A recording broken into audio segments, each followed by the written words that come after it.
Okay all right, आज हमने next JS पढ़नी है जो कि रिएक्ट बेस्ड है। हमारी ये नेक्स्ट जेएस की पहली क्लास है और इसमें हम रिएक्ट जेएस का और नेक्स्ट जेएस का इंट्रो पढ़ेंगे थोड़ा बहुत और देखेंगे क्या इनमें की डिफरेंसेस होते हैं इन सब चीज़ों में। ठीक है। अच्छा, सबसे पहले हम ये देखेंगे कि हम रिएक्ट या नेक्स्ट जेएस या किसी भी फ्रेमवर्क को क्यों प्रेफर करते हैं। ठीक है। अच्छा, मैं आपको बताऊं, रिएक्ट जेएस जो है बेसिकली फेसबुक ने बनाई थी 2013 में, आई गेस। ठीक है। तो बेसिक चीज ये थी कि सब जो रिएक्ट जैसा है वो हमें ग्लोबल ग्लोबल कंपोनेंट्स बनाने को देता है। उसे हम स्टेट मैनेजमेंट भी कहते हैं। ग्लोबल कंपोनेंट से मुराद ये है, ग्लोबल वेरिएबल से मुराद ये है कि अगर आपने एक फाइल में एक वेरिएबल बनाया, ठीक है, आप उसे चौथी पांचवी फाइल में भी एक्सेस कर सकते हैं। ठीक है। दूसरी बात, आप कंपोनेंट्स बना सकते हैं, छोटे छोटे कंपोनेंट्स बना सकते हैं। बहुत दफा हमारा एक ही कोड बार बार लिखा जा रहा होता है। ठीक है, बार बार लिखा जा रहा होता है, तो हम क्या करते हैं, उसे खत्म करते हैं वहां से, मतलब कि बार बार पेस्ट कर रहे होते हैं। और ये क्या है, ये क्या होता है, रिपीट हो रहा है कोड। जैसे ही कोड रिपीट होता है उसका मतलब है कि हम ड्राई प्रिंसिपल को फॉलो नहीं कर रहे, जो कि एक बेसिक प्रिंसिपल होता है, उसका नाम है dry, stand for don't repeat your self. तो हम क्या करते हैं, हमने कोड का स्टैंडर्ड भी चूंकि प्रोफेशनल रखना है, तो इसलिए हम कंपोनेंट्स बना लेते हैं इनके, जहां पर एक कोड बार बार यूज हो रहा है तो उसकी जगह पर हम उसी को कॉल कर लेंगे, उसका कंपोनेंट कॉल कर लेंगे। कंपोनेंट मतलब फंक्शन, मतलब हम एक फंक्शन लिखेंगे, उस फंक्शन में वो वाला कोड चल रहा होगा बेसिकली। ठीक है। जहां मैं मुझे वो कोड चाहिए, मैं वहां पर उस फंक्शन को कॉल कर लूंगा। ओके। अच्छा, वैसे बेसिकली नेक्स्ट जेएस और रिएक्ट जेएस जो ये सारी कहानी है थोड़ी लंबी है, मतलब प्रोफेशनल लेवल पर यही यूज होती है। हम 5 से 7 क्लासेस में सब सम अप करेंगे। ऑब्वियसली ये इतना टाइम नहीं लेता, मतलब इतना कम टाइम नहीं लेता, इसमें काफी टाइम लगता है। आप महीनों इन्वेस्ट कर सकते हैं और करने चाहिए आपको। मैं सिर्फ आपको एक स्टार्ट दूंगा, एक अच्छा सा, ताकि उसके बाद आप लोग खुद उस पर काम करें। बट ये नहीं समझ लेना कि जो पढ़ा दिए वो अगले खुद है, उसके अलावा कुछ भी नहीं है। बहुत सारी चीजें जो नहीं पढ़ाई जाएंगी। ठीक। उसके अलावा कह लो कि इंटरएक्टिविटी बहुत होती है, इंटरएक्टिविटी होती है। और रेंडरिंग, आपने देखा होगा कि आप अगर एंकर टैग यूज करें एक फाइल से दूसरी फाइल पर जाने के लिए, आप लिंक करते हैं ना, तो उससे क्या होता है, आपका पेज रीलोड हो जाता है। ठीक है। रीलोड होना क्या करता है, आपकी स्पीड खराब करता है, अच्छी खासी स्पीड खराब करता है, उसको काफी स्लो डाउन कर देता है, और जो कि फायदेमंद चीज नहीं है, हरगिज फायदेमंद चीज नहीं है। तो इसमें ये होगा कि हम ऐसे टैग्स यूज करेंगे जो हमारे पेज को रीलोड होने से बचाए, हमारी स्टेट को रन टाइम पर, रियल टाइम पर रेंडर करें। ठीक है, हमें रियल टाइम पर आउटपुट नजर आए। मिसाल के तौर पे, फर्ज किया अगर HTML CSS में फेसबुक बनी होती, ठीक है, मैं मिसाल दे रहा हूँ, और उसका कोड कुछ इस तरह से होता कि मुझे एक पोस्ट पसंद आई है, मैंने उसे लाइक की, मुझे राशिद की पिक्चर पसंद आई है, उस पर राशिद मेरा फ्रेंड है, मैंने इसकी पिक्चर लाइक की है मैंने, तो वहां पर मेरा सारा पेज रीलोड हो गया। कितनी अजीब सी बात है। मैं बाद में फिर राशिद ढूंढता फिरूंगा, मैंने किधर किया, लाइक किया था इसको मैंने। ठीक है। बाद में मैं सैयद अहमद की खोली, उससे मैंने कुछ लाइक किया, कुछ भी कमेंट किया, वो दोबारा रीलोड हो गया। जब रीलोड हो तो आप जिस चीज पे हो बेसिकली उस चीज पे तो नहीं ना रहते, वो कुछ और ही बन जाता है। ठीक है। तो इसलिए ये सब जो बार बार रीलोडिंग थी, ये सब चक्कर खत्म किए, कंपोनेंट बेस्ड प्रोग्रामिंग लेकर आए, रेंडरिंग का मसला हल किया, डाटा बाइंडिंग का मसला, यूज केसेस बहुत सारे हैं इसके। ठीक है, फंक्शनैलिटी कोड बेस्ड, ये सब चीजें। ठीक है। इसलिए हम प्रेफर करते हैं कि हम रिएक्ट जेएस यूज करें। अब रिएक्ट जेएस बेसिकली एक लाइब्रेरी है। ठीक है। तो मतलब रिएक्ट को यूज करते हुए भी कुछ फ्रेमवर्क्स बने। अब लाइब्रेरी और फ्रेमवर्क में डिफरेंस ये है, छोटा सा मैं आपको बता दूं, कि लाइब्रेरी बेसिकली एक अपना उसका स्पेसिफिक काम होता है, छोटा सा। ठीक है। वो एज अ होल आपको कुछ खास चीज फ्रेम नहीं प्रोवाइड कर रही है, जबकि एक फ्रेमवर्क होता है वो कंप्लीट, कह लो कि set of instructions, complete rule based, सब कुछ, पूरी एक प्रॉपर फंक्शनैलिटी आपके साथ साथ आपको, कह लो कि पूरा फ्रेमवर्क होता है वो, एक वो प्रोवाइड कर रहा होता है। तो एक नेक्स्ट जेएस ऐसा फ्रेमवर्क है जो रिएक्ट की लाइब्रेरी यूज करके हमें बहुत सारी फंक्शनैलिटीज प्रोवाइड करता है। तो आज हम नेक्स्ट जेएस का एक पहला सबसे पहला प्रोग्राम बनाएंगे। प्रोग्राम बनाने से ये मुराद है कि जिस तरह मैंने जावास्क्रिप्ट में वर्ड यूज किया था प्रोग्राम, इसलिए वो वर्ड यूज किया ताकि आपको थोड़ा मसला ना हो। बेसिकली हम इसमें एक फ्रेमवर्क बनाते हैं, सॉरी फ्रेमवर्क बना होता है, उससे उसे लेकर पहला वेब ऐप बनाते हैं। ठीक है, पहले हम बनाते थे वेब पेजेस, अब बनाएंगे वेब ऐप। ठीक है, तो मैं स्क्रीन शेयर करता हूँ और मैं खोलता हूँ नेक्स्ट जेएस की वेबसाइट।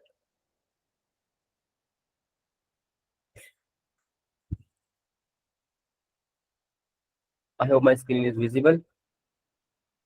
मैं लिखता हूँ यहाँ पर सिंपल, google.com पर गया, मैंने लिखा next.js। ठीक है, और nextjs.org, ये वेबसाइट खोली मैंने। ये मेरे पास उसका सारा फ्रेमवर्क आ गया, मतलब सारा वेबसाइट वेब पेज खुल गया। ठीक है, यहाँ देख सकते हैं आप काफी अच्छा। मेन बात, आप लोगों को याद है मैंने एक तरीका कार बताया था कि आपने, आपको जो बता दिया जाए एक चीज तो आपने उसको मतलब कैसे सॉल्व करना है बार बार, मतलब गूगल से देखा, यहाँ से देखा, वहां से देखा। एक प्रॉपर तरीका होता है ना, डॉक्यूमेंटेशन पढ़ने से मैंने सिखाई थी थोड़ी सी आप लोगों को, कि जो चीज सीखनी है उसकी वेबसाइट पर आए, वहाँ पर उन्होंने प्रॉपर डॉक्यूमेंटेशन दी होती है। यहाँ पर देखिए टेम्पलेट्स, डॉक्स डॉक्स लिखा हुआ है, और ये शो के सोड़े। गेट स्टार्टेड पे क्लिक करेंगे हम। गेट स्टार्टेड पे क्लिक किया मैंने, और मेरे पास प्रॉपर इसका वो खुल गया। कह लो कि डॉक्स पे आ गया ना, गेट स्टार्ट पे गया मैं, इस पर क्लिक किया तो मुझे डॉक्स पर ले आया। ये देखिएगा, डॉक्स पे क्लिक क्लिक किया, फिर भी वही पेज खुल रहा है, उस पर वही पेज खुल रहा है। यहाँ पर स्लैश पेज से ध्यान में रखिए चीजें, स्लैश पेज। एक और बात, गलती से अगर किसी का यहाँ पर ऐप राउटर की जगह पेजेस राउटर सेलेक्ट हो जाता है, तो उसे फौरन से ऐप राउटर में आना है, क्योंकि पेजेस राउटर बहुत पुराना हो चुका है, बहुत से पुराना, बहुत इतना भी पुराना नहीं, साल डेढ़ पुराना, but basically state of the art technology app router है। हम ऐप राउटर यूज करते हैं जो कि लेटेस्ट है, सबसे लेटेस्ट है। ठीक है, सबसे पहले पढ़ते हैं what is next JS. Next JS is a react framework for building full stack web application. Full stack web application से मुराद है हम इसमें बैकएंड भी लिख सकते हैं, इसमें फ्रंट एंड भी लिख सकते हैं। ठीक है, to use React components to build user interfaces. User interfaces से मुराद है कि हम स्टाइलिंग जितने भी कर रहे होते हैं वो सारी की सारी इसी से करते हैं। मतलब ये बेसिकली जो ये फ्रेमवर्क्स होते हैं, ये जो रिएक्ट की लाइब्रेरी है, ये क्या है, ये जावा स्क्रिप्ट, HTML, CSS, इन सबका कॉम्बिनेशन है, मिक्स कॉम्बिनेशन है। ठीक है, हम एक ही साथ यूज करेंगे, और इनकी एक्सटेंशन भी चेंज होती है। Under the hood next is also abstracts and automatically configures tooling needed for React like bundling and compiling and other stuff। इसको छोड़े, बाद में ये सब फीचर्स है उसके, राउटिंग प्रोवाइड करता है, रेंडरिंग प्रोवाइड करता है, डाटा फैचिंग प्रोवाइड करता है, और स्टाइलिंग, ऑप्टिमाइजेशन, टाइप स्क्रिप्ट, ये सब। ठीक है, अब यहाँ पर लिखा हुआ get started checkout installation guide, यहाँ पर क्लिक करें या डायरेक्ट यहाँ पर इंस्टॉलेशन पर क्लिक करें।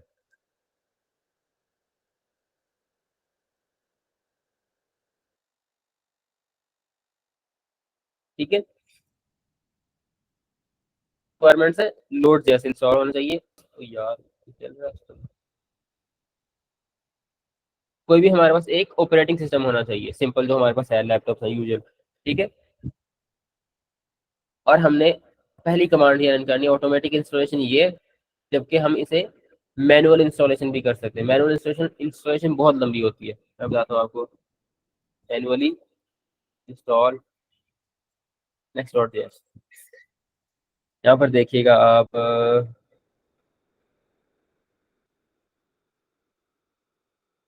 शायद हो, मैनुअल इंस्टॉलेशन बहुत लंबी होती है, छोटी छोटी चीजें खुद सेट कर रहे होते हैं, जबकि नहीं, यहाँ पर अवेलेबल है। मैं एक आर्टिकल पढ़ा था मैंने, उसमें लिख देखी थी मैंने। आपने क्या करनी है, सिंपली ये रन कमांड रन करनी है, इंस्टॉलेशन पर गए, ये कमांड रन, ये याद रखते रहे, साथ साथ डॉक्यूमेंटेशन में इंस्टॉलेशन गाइड आ गई देखी, और यहाँ पर आ गए automatic installation, npx create next app at the rate latest. At the rate के साथ हमारा क्या आता है, वर्जन आता है कि कौन सा वर्जन इंस्टॉल करना है। अगर आप लोग कोई पुराना वर्जन यूज करना चाह रहे हैं, ठीक है, तो यहाँ पर आप लेटेस्ट की जगह पर उस वर्जन का नाम लिख सकते हैं, 13.4, 14.3, कुछ भी करके। तो मैंने क्या किया, कॉपी किया इसे यहाँ से, और मैं यहाँ पर ऐसा करते हैं, यहाँ पर नहीं, बिल्कुल अपनी स्क्रीन पर आता हूँ, और इसमें आता हूँ। ठीक है, यहाँ पर एक बनाता हूँ मैं, इसे डिलीट करते हैं। यहाँ पर प्रॉपर पेज फोल्डर बनाता हूँ।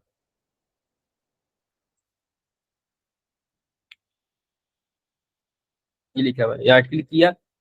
यहाँ पर आप ओपन इन टर्मिनल कर लीजिए, या यहाँ पर आप वो खोल लीजिए, CMD लिख कर। ठीक है, जो आपका दिल करे, जो मुनासिब लगे वो कर ले। बट यहाँ पर आकर आपने मैंने ओपन इन टर्मिनल किया। मैंने फिर क्या किया, वो वाली कमांड, सेम जो कमांड कॉपी की थी, मैंने यहाँ पर आकर रन पेस्ट कर दी। पेस्ट करते साथ में रन की, तो थोड़ा वेट करते हैं।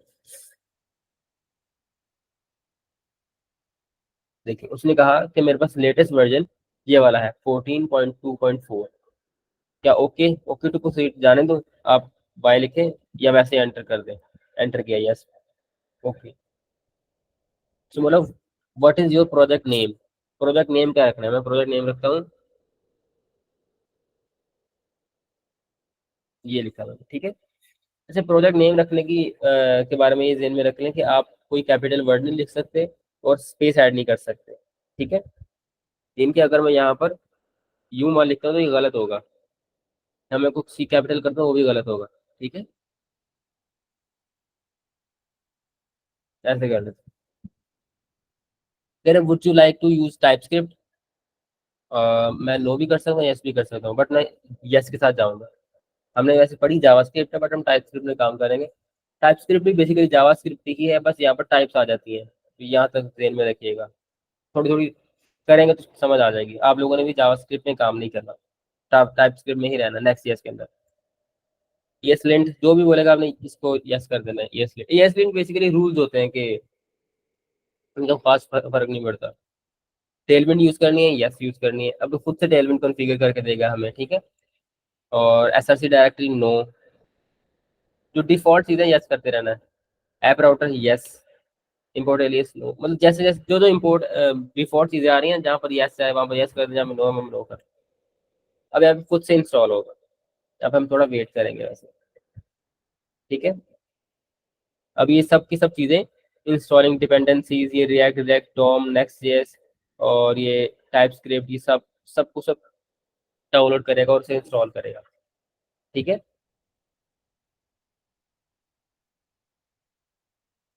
अच्छा, उतनी देर हम यहाँ पर आ जाते हैं, साथ साथ ये इंस्टॉल हो।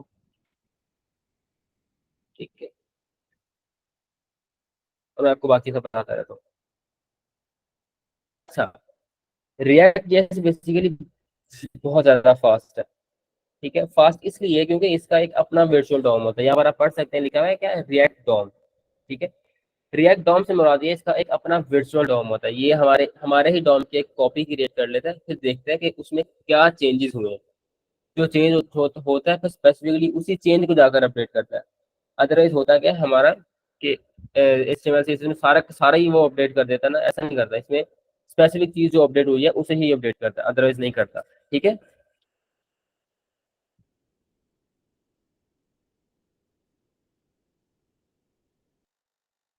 इसने यहाँ पर तरीका का बताया, यस नो यस नो, इस तरह करें। इंस्टॉलेशन गाइड दी है कंप्लीट,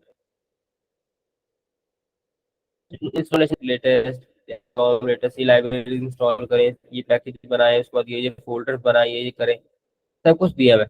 ठीक है, हम ऐसा नहीं करेंगे, बिल्कुल भी नहीं करेंगे। क्यों? क्योंकि हमारा दिमाग खराब नहीं है, हम क्यों इसमें टाइम जाया करें। बेसिकली समझ लेना चाहिए आप सबको। इसके बाद हम एक इसका फोल्डर स्ट्रक्चर समझेंगे। ठीक है, कि इसका फोल्डर स्ट्रक्चर क्या।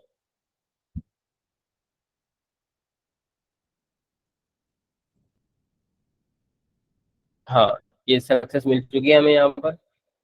ये देखिए, उसने success created this app at this place.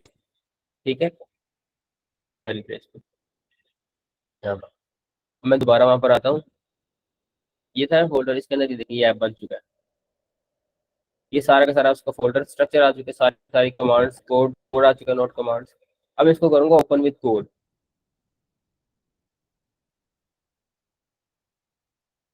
ठीक है,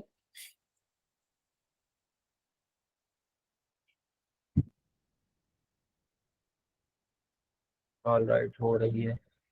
ओपन विद कोड किया मैंने।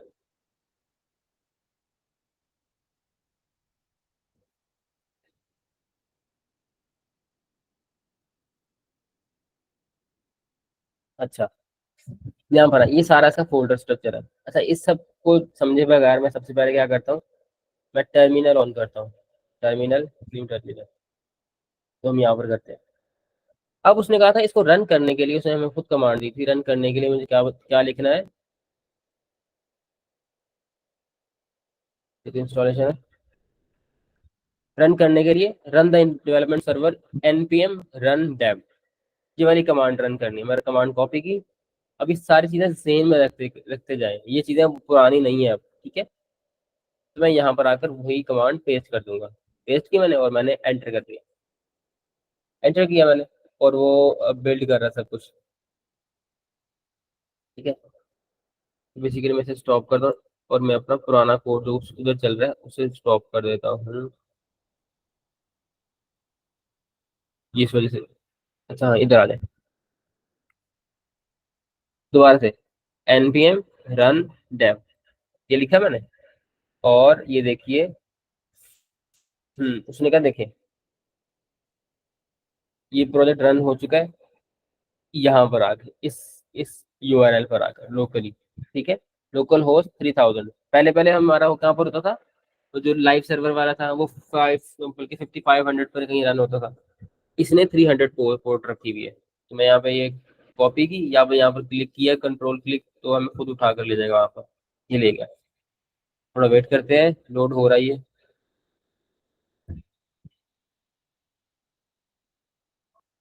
ये देखिए, ये डिफॉल्ट इतना सा पेज डिफॉल्ट से खुद से बना के दिया हुआ उसने, टेम्पलेट वगैरह पूरा, तो ये इस तरह का दिखेगा जो भी, ठीक है।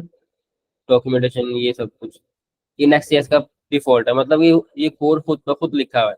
अब आप देखेंगे इतना सब कुछ लिखा हुआ है, पता नहीं क्या चीजें दिमाग खराब करेंगी जो भी। इन पे फोकस नहीं करना आपने, सिंपल जो हमारा सबसे ज्यादा काम होगा वो होगा कहाँ पर, होगा इस ऐप के अंदर, ठीक है। अब ये हमारा जो डिफॉल्ट पेज है, ठीक है, वो है ये वाला पेज, ठीक है। अच्छा, मैं यहीं पर आता हूँ, यहाँ से दिखाता हूँ थोड़ा सा आपको। इंस्टॉलेशन देख ली, ये देखें ऐप पेजेस ये सब कुछ। यहाँ पर आना है आपने प्रोजेक्ट स्ट्रक्चर के अंदर, तो बेसिकली प्रोजेक्ट किस तरीके से स्ट्रक्चर हुआ है, ठीक है। अब देखिए, टॉप लेवल फोल्डर्स कौन से हमारे, ऐप पेजेस पब्लिक, ये हमारे टॉप लेवल फोल्डर्स हैं। ये देखें टॉप लेवल फोल्डर कौन से, ऐप और पब्लिक, ये दो फोल्डर टॉप लेवल है। अब ये नोड जैसे ना, नोड मॉड्यूल्स, इसको आपने देखना ही नहीं है। वो क्यों नहीं देखना, क्योंकि अच्छा, समझाने के लिए सबसे पहले मैं इस फाइल पर आता हूँ, package dot JSON. What is package dot JSON? Package dot JSON file हमें याद है, मैंने पहले भी एक दफा एक्सप्लेन की थी आप सबको। ये क्या होती है, ये हमारे पूरे प्रोजेक्ट का एक स्ट्रक्चर जितना भी होता है उसने यहाँ पर सेव किया होता है, ठीक है। हमारे प्रोजेक्ट का नेम क्या है, ये नेम है हमारे प्रोजेक्ट का, ठीक है। तो वर्जन कौन सा है, ये वाला, उसने खुद ही वर्जन सेट कर दिया, ठीक है। प्राइवेट है, ट्रू कर दे, इस सारा कुछ देखने की जरूरत नहीं है, ठीक है। स्क्रिप्ट बताए हुए उसने, ये रन करने के लिए, बिल्ड करने के लिए, स्टार्ट करने के लिए, सब कुछ, ठीक है। तो डिपेंडेंसीज कौन कौन सी इंस्टॉल है, डिपेंडेंसीज रिएक्ट की इंस्टॉल है 18, रिएक्ट डोम की इंस्टॉल है वो भी 18, और नेक्स्ट की इंस्टॉल है 14.2.4, इनकी ये वाला वर्जन इंस्टॉल्ड है हमारे पास नेक्स्ट जेएस का। नेक्स्ट देखिए, हमारे पास टाइप स्क्रिप्ट इंस्टॉल्ड है, ठीक है। उसने टाइप्स इंस्टॉल करके दिए हमें खुद से, नोड की, रिएक्ट डॉम की टाइप्स। उसके बाद पोस्ट, सीएसएस, टेलविंड, बाकी नीचे सारी टेलविंड की कॉन्फ़िगरेशन है, टेलविंड, ठीक है। तो ये सब सब कुछ है। यानी कि अगर मैं ये कॉपी करके, इस चीज को कॉपी करके कहीं किसी को देता हूँ, वो इसे रन करता है, तो हमारे पास सारा का सारा प्रोजेक्ट खुद ही बन जाएगा दोबारा से, ठीक है। तो इसे कट करता हूँ, उसके बाद मैं बताता हूँ TS config dot JSON. TS config dot JSON से मुराद है कि इस फाइल में हमारे पास जितनी भी टाइप स्क्रिप्ट की अपनी वो है कॉन्फ़िगरेशन है, वो यहाँ पर इंस्टॉल है। इसे भी हम कभी खोल के नहीं देखते, यहाँ पे बंद कर देते हैं। उसके बाद टेलविंड कॉन्फिग डॉट टीएस, याद हो आप सबको, ये भी हमने किया था, ठीक है। टेलविंड की कॉन्फ़िगरेशन फाइल हमने खाली बनाई थी ना ये वाली, तो बट ये खाली नहीं है। तो इसमें जो है ये ऐसे ही रहने दें एज इट इज, इसको एडिट करने की जरूरत नहीं है, बस इसका आपको अंदाजा है टेलविंड कॉन्फिग डॉट की। उसके बाद रेडमी डॉट एम, इस फाइल को तो अच्छे तरीके से अंदाजा होगा आप सबको। इसे मैं ओपन प्रीव्यू पे करता हूँ, ये देखिए इस तरह की नजर आ रही है ये फाइल, ठीक है। रीडमी, बेसिकली इसका कोड इस तरह का है। तो खास इस पे भी देखने की जरूरत नहीं है, उसमें सारा समझाया हुआ है किस तरह होता है। ठीक है। उसके बाद पोस्ट CSS ये सारी टेलविंड के साथ ही आती है।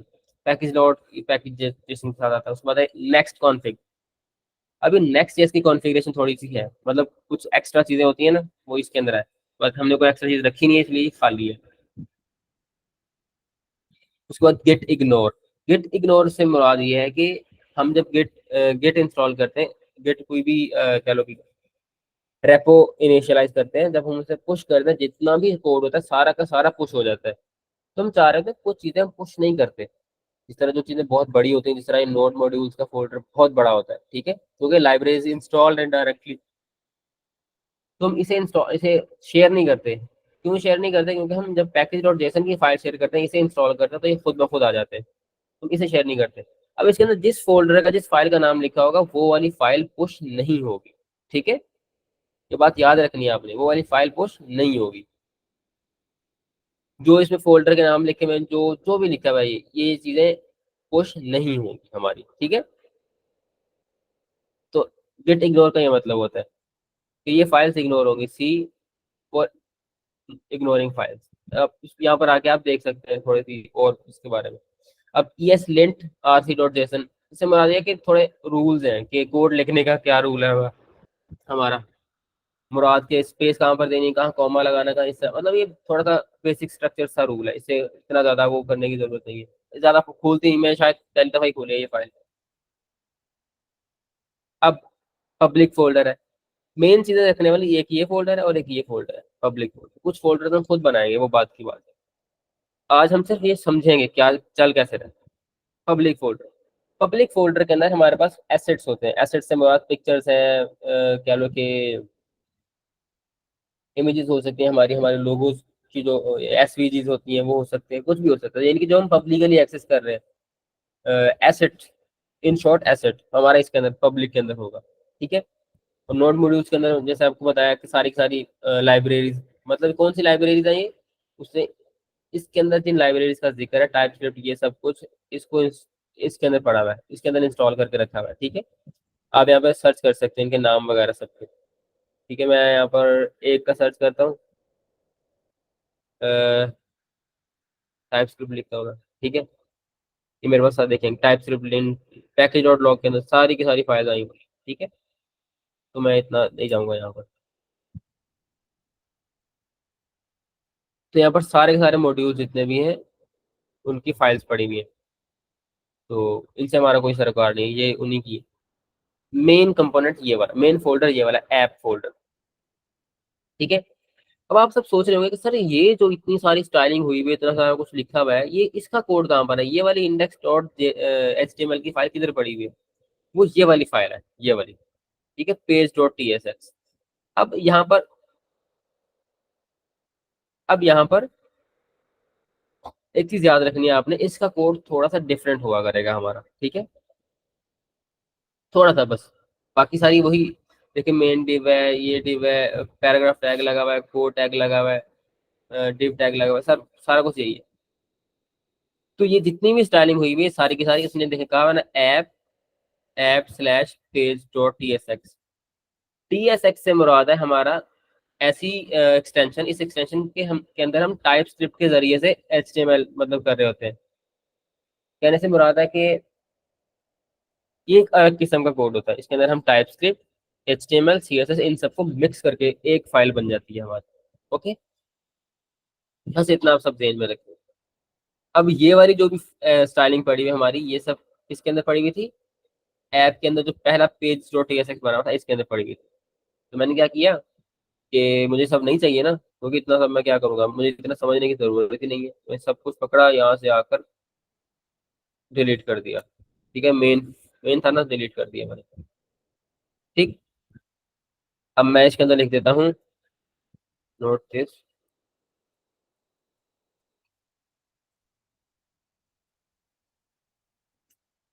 इसके अंदर मैं एक बनाता हूँ, H1 बनाता हूँ, उसमें लिखता हूँ हेलो, हेलो। ठीक है, अब देखते हैं कैसा नजर आ रहा है। देखते हेलो नजर आया। वैसे ये यहाँ पर इसलिए आ रहा है क्योंकि इतनी सारी स्टाइलिंग हुई हुई है, मैं यहाँ सारी सारी स्टाइलिंग खत्म करता हूँ। ये देखो, खत्म की मैंने स्टाइलिंग। अब देखिए यहाँ पर आ रहा है, ठीक है। एक और चीज याद रखिएगा, हम वैसे HTML सेक्शन में क्लास लिख रहे होते हैं यहाँ पर, हम यहाँ पर क्लास नहीं लिखेंगे, क्लास नेम लिखेंगे बस, ठीक है, क्योंकि क्लास एक और चीज होती है यहाँ पर, इसलिए हम नहीं करते, ये सभी खत्म करते हैं इंपोर्ट वगैरह, ये एक फंक्शन बना हुआ है हमारा, ठीक है। अब इस फंक्शन को हम एक्सपोर्ट कर रहे हैं डिफॉल्ट तरीके से, ठीक है। फंक्शन फंक्शन का नाम क्या है, होम, ठीक है। और हम इसे एक्सपोर्ट कर रहे हैं, मतलब ये फंक्शन हमने एक्सपोर्ट किया, अब इसे हम किसी भी फाइल में इंपोर्ट करके यूज कर सकते हैं। तो मैं ऐसे फिलहाल तो कहीं इंपोर्ट नहीं करूंगा, बस एक्सपोर्ट करूंगा सबसे पहले, ये ध्यान में रखें। अच्छा, ये खत्म करता हूँ मैं यहाँ से, और आपको समझाता हूँ। फंक्शन सेम वही होगा जिस तरह पुराना हुआ होता था हमारा फंक्शन। ये देखें दोबारा से, उस फंक्शन का नाम हमारे पास होम है, ठीक है। यहाँ पर मैंने क्या किया, यहाँ पर अब तो एरर आ रहा है, क्योंकि मेरे पास कुछ भी रन नहीं कर रहा हूँ। अब ये फंक्शन हमारे पास कुछ रिटर्न करेगा, रिटर्न क्या करेगा, रिटर्न करेगा HTML, ठीक है।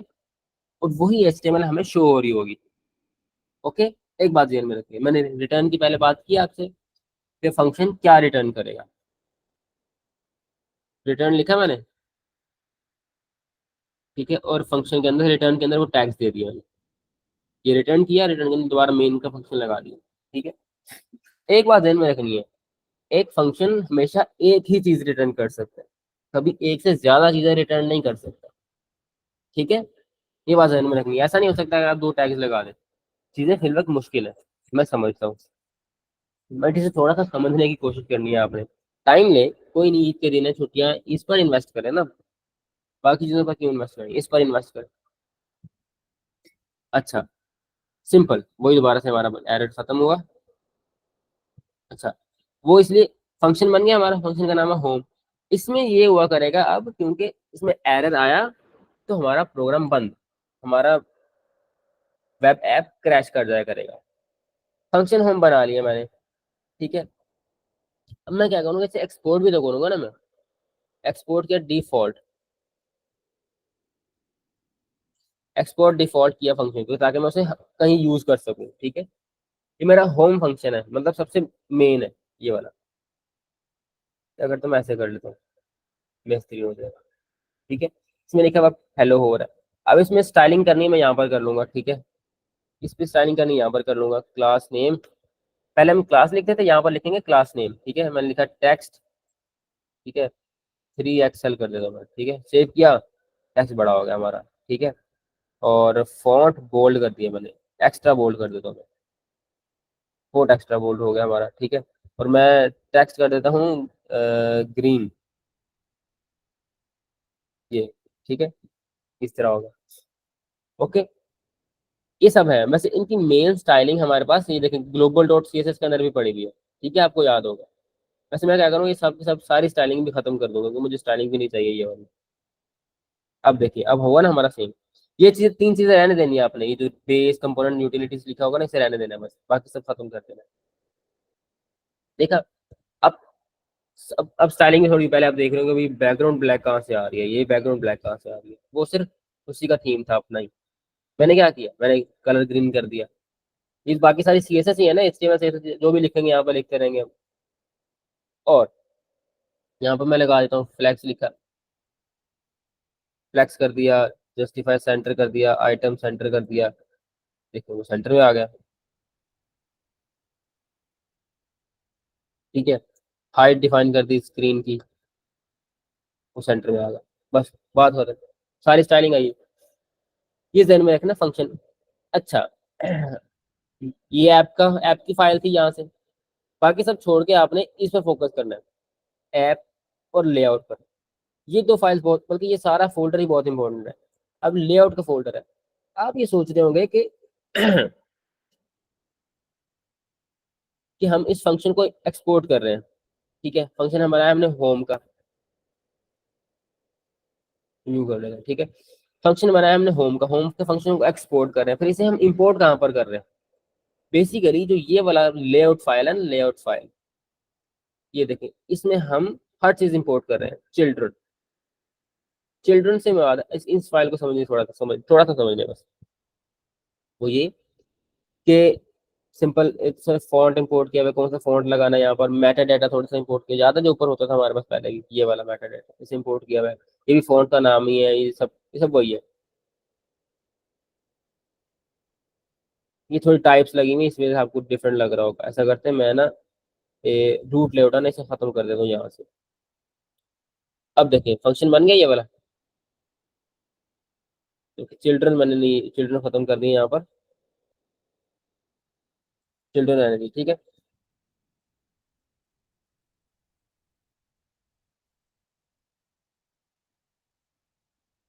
देखा, मैंने चिल्ड्रंस रहने, चिल्ड्रन से मुराद ये है कि जितने भी कंपोनेंट्स, जितने भी फोल्डर्स हैं, ठीक है, इसकी मैं क्लास में खत्म कर लेता हूँ यहाँ से, स्टाइलिंग इसकी बॉडी की,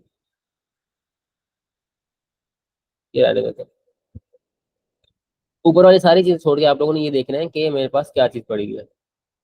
हमारे पास एक रूट लेआउट है, रूट लेआउट से मुराद है कि जो सबसे मेन लेआउट है ना वो ये है। इसके अंदर कुछ भी कॉल कर सकता हूँ मैं।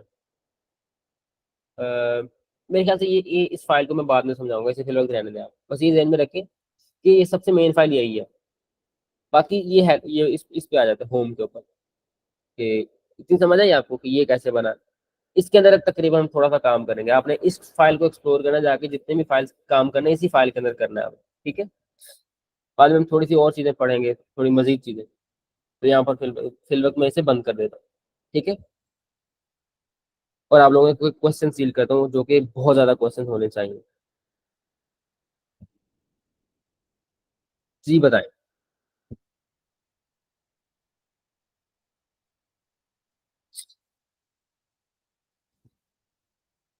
कोई बात नहीं, राशि नमाज के बाद आ जाना।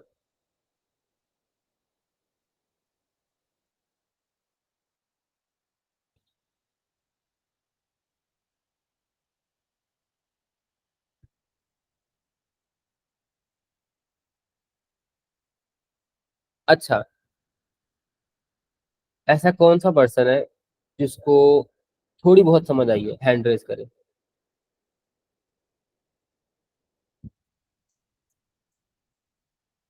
ठीक है, सबा, वजाहत, थोड़ी बहुत से मराद, अगर किसी को 2 से 3% भी समझ आई है ना, वो भी हैंड रेस करे।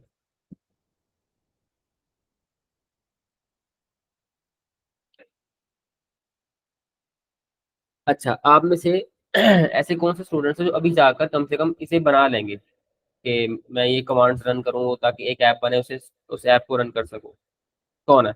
मतलब सिंपल इंस्ट्रक्शन ही फॉलो करनी है ना, जो मैंने बताई है, बेशक वीडियो देखें, बेशक जैसे भी।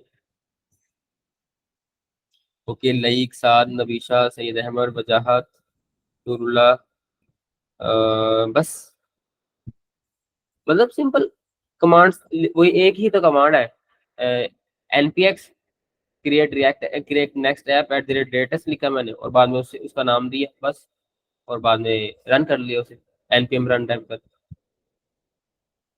आज का टारगेट ये है आपका कि आपने सिंपल उसे रन करना है बस, रन करके इसका स्क्रीनशॉट ग्रुप में भेजना है। ओके, ये याद रखिएगा, ये अहमद, वजाहत, सबा, नबीशा, लईक, साद, ये सब स्टूडेंट, बाकी भी हैं, काफी हैं, आई रिमेम्बर। आयमा भी है, ये भी काफी अच्छा पढ़ती हैं। सैफी, ओके सैफी, नूरुल्लाह,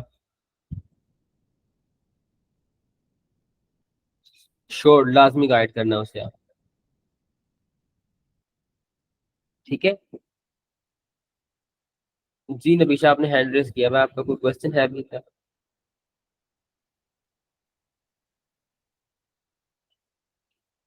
ओके, कोई बात नहीं।